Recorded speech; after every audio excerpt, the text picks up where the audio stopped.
was gonna have a baby because everything was going wrong that day. And I was like, I'm not gonna get stressed out.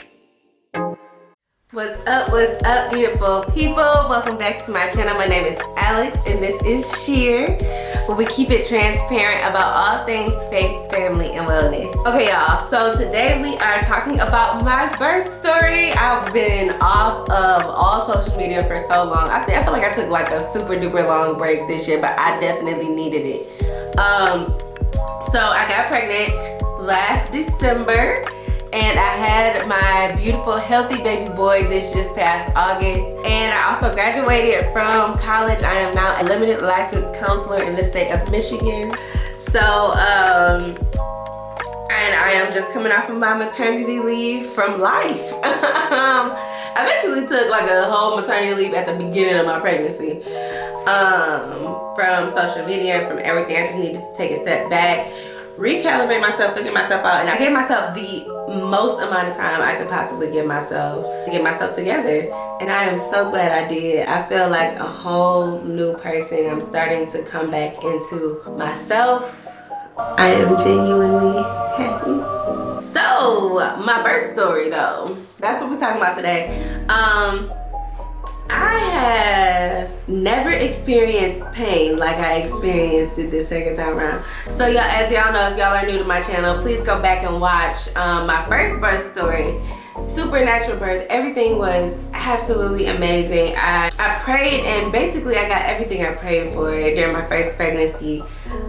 This time around, my pregnancy was super duper smooth, super duper easy. I had literally had no issues whatsoever. I might have had heartburn one time.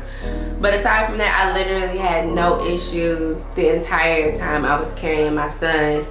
But when it came to birthing him, okay, y'all who don't know my husband is 6'5" and 200 and some pounds. He is a giant, okay? I didn't think that through when I was like, ooh, let's have another kid. I want to give you a son.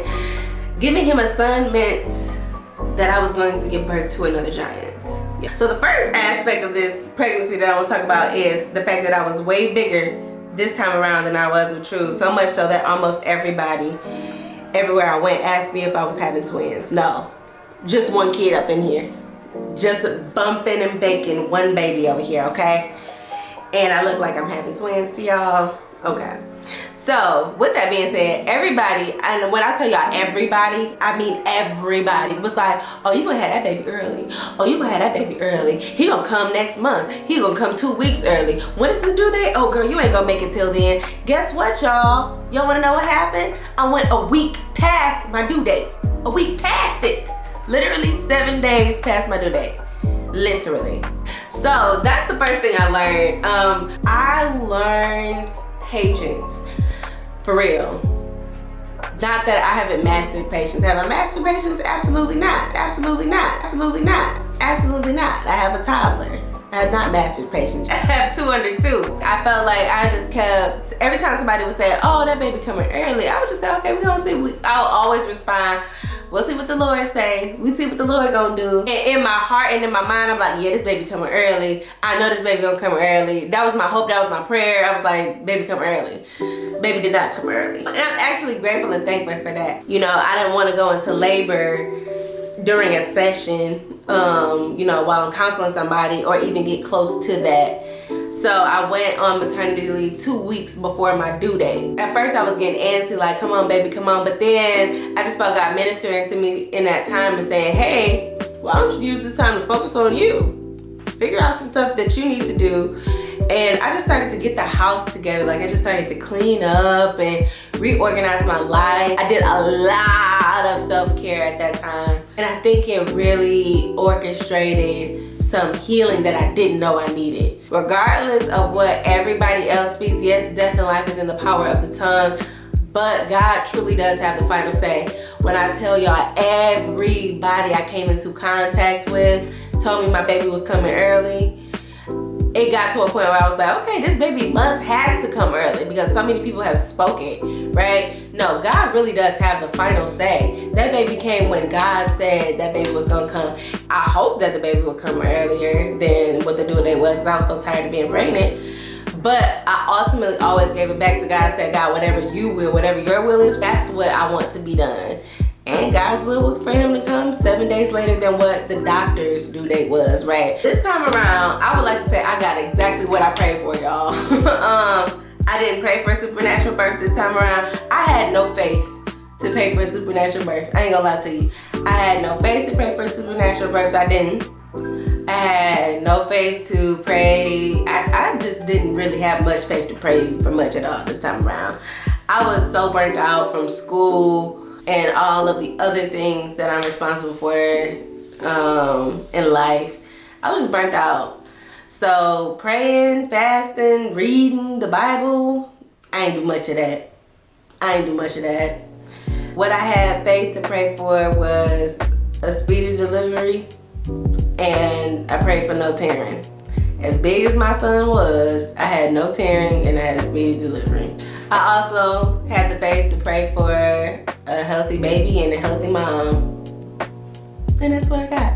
No tearing, healthy baby, healthy mama, and a speedy delivery. We passed the due date that the doctors gave me. So y'all know, and if y'all don't know, if you go past the due date the doctors give you, you have to go to the doctor, I would say like at least 3 times within a week, depending on how far you get past your due date. So I went to the doctor probably like 3 or 4 times within the same week just to get a stress test on the baby, monitor the baby's heart, monitor my heart rate, all that stuff. So the first time his heart rate was pretty low, but they were like, it's all good, he's probably asleep. Second time I went, his heart rate was pretty low and they were like, okay, you are 7 days past your due date. He's not meeting the requirements, so we're going to send you to the hospital. I called Steve and I'm like, yo, they sending me to the hospital, I'm probably gonna have a baby. Super calm. Y'all, I waltzed up in Bucharest, got me a shawarma, sat in my car, ate the Bucharest, and I was just chilling. Oh, I also know I was gonna have a baby because everything was going wrong that day. And I was like, I'm not gonna get stressed out. Well, everything was going wrong, right? So Steven had to be somewhere and he was supposed to come to the doctor room. We ended up having a last minute commitment that he had to go to. And I was like, yep, this baby gonna be born today. Then he left his phone. When I tell y'all my husband never, I cannot tell y'all one time out of the 3 years that we have been married where Steven has left his phone. This is the first time he ever left his phone. He left his phone at home. So he was all the way at the church. I'm all the way in Royal Oak. If y'all from Detroit, y'all know East Side. He was all the way on the East Side and I was all the way in Royal Oak. So that was a nice little, distance away, about 35 minute drive, right? So left his phone. So I gotta message him on the iPad. I gotta call everybody who I know around him like, yo, I'm at the hospital. You need to get up here. So with all the stuff that was going wrong, I just knew that the baby was gonna come. So he eventually got to the hospital, and by the time he got to the hospital, he was like right on time. They did the testing and they felt that they wanted to keep me and they wanted to induce me. And I said, no, we'll stay, but I will do everything humanly possible to get this baby out so that y'all don't have to induce me. By the grace of God, I was actually already 4 centimeters dilated. They let me bounce on the ball, walk around, do a lot of different stuff to get myself a little bit more dilated. And then when I got about to 7 centimeters, they manually broke my water. And y'all, from that point forward, it was terrible. So up until that point, I was having contractions and I had to breathe through them. But let me tell y'all, I will say that my pre-labor, my pre-water breaking was so much easier this time around. I knew what to expect. I knew how to labor through. I knew how to breathe through my contractions. It was so much easier. I would almost say I was pain-free up until they broke my water. After they broke my water, I thought I was gonna die. I literally looked at TV. I said, sir, if you gotta choose, take the baby. Right after they broke my water, I think it took maybe about an hour and a half for me to completely come into the full dilation where I could push. And it got to a point where I dilated so quickly. They weren't expecting me to dilate so quick. And I dilated so quickly, I was just, you have a nurse in your room the entire time, and then your midwife will come in when it's time to push. So I got to a point where I'm like, I need to push. And I just started screaming to the top of my lungs, I need to push now. This baby is not waiting for anybody. My nurse came up, she's like, please don't push. I'm like, I'm pushing.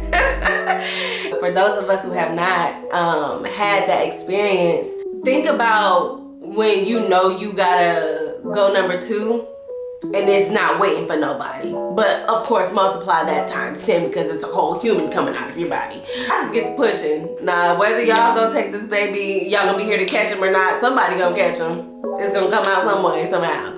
So I get to pushing. Midwife comes in, she's like, yeah, you're 10, let's go. I said, girl, I knew I was 10, I've been pushing. So I get into position, I get on all fours. Now, this is what I learned from my first pregnancy. I immediately got on all fours, I pushed 3 times, and homie was out within 10 minutes. Now, I will say that the first time I pushed and the second time I pushed, I was like, I'm running out of energy, so I waited like 3 or 4 minutes in between each push, and when I finally felt like ready to push, I did, and I'm glad I waited, because pushing is probably the most tiring part of the process. I was literally dripping sweat, like it was so disgusting. Just all of the above, everything that you could think of, it was just like, ugh. But I pushed 3 times, I got my son out, and he is absolutely amazing. He is the total opposite of his sister. I love that they are on just total complete opposite. Even just looking at how they were when they came out, like True has always been on 10. My girl is my child, my child is my child. Like, I'm always on 10, my girl always on 10. Honor, oh, that's our baby's name, Honor. So we have True and we have Honor. Honor, on the other hand, he be chilling. That baby be chilling. That's why when they was like, his heart rate is really low, I'm like, this baby be sleep. He always sleep. I didn't feel him move that much during my pregnancy, and I was never worried. I just knew that he was just a chill baby. True, on the other hand, she used to do karate inside of me. And him, on the other hand, he just be like, chilling. He came out, guess what he do? Chill. You know what he doing right now? He sleep. He be sleep. That's my baby do. He sleep, he eat, and he grow. But he is just the perfect fit for this family, and I am so happy that we have him. I'm so happy that they are complete opposites. True loves him. Y'all, I gotta drop a video in here of them. What's she doing? Moving your hand? Yeah. True absolutely loves him. She adores him. She thinks that he is her baby. So all has been absolutely amazing. God is good. I am glowing and growing. Growing and glowing. Glowing and growing. I don't know which way it goes, but I'm doing that. So yeah, that's it. That's all, y'all. Spread the gospel, spread love, and be transparent in Jesus' name.